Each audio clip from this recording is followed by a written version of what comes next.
నిన్ను విడిచిపెడతాను బాలిక. పూజ మొదలు పెడదాం.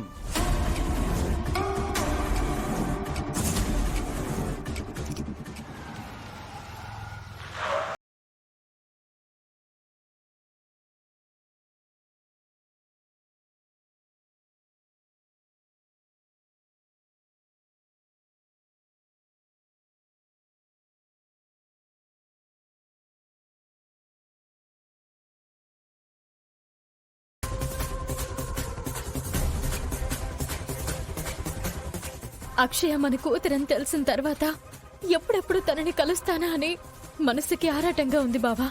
అవునవని, ఇన్ని రోజులు మన కళ్ళ ముందే ఉన్నా మన బిడ్డలా భావించడం వేరు, మన బిడ్డే కదా అన్న ఫీలింగ్ వేరు.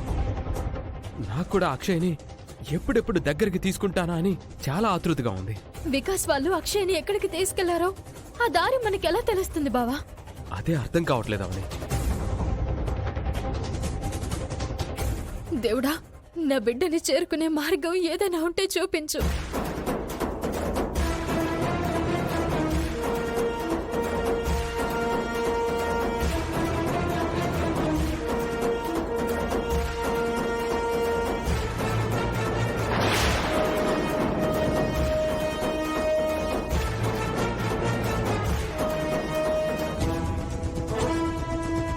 బావా, దగ్గరికి రమ్మంటుందా? పైగా తన దగ్గర ఏదో స్లిప్ ఉంది.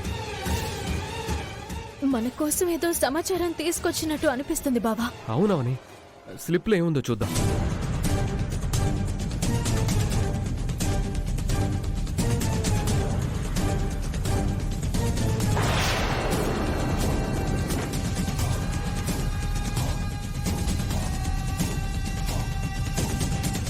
మేడం సార్, నేను అక్షయ్ని. వికాస్ వాళ్ళు నన్ను సిటీ బయటున్న అడవిలోకి తీసుకొచ్చారు.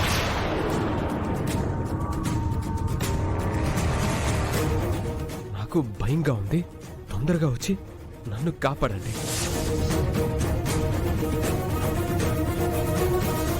అక్షయ ఏదో ప్రమాదంలో ఉన్నా సమయస్ఫూర్తితో వ్యవహరించి ఈ చిలక ద్వారా మనకి సందేశం పంపించింది బావా. ఈ చిలకే మనకు ఆ ప్రదేశాన్ని చూపిస్తుంది. అంతా దైవలీల. వెళ్దాం పద బావా.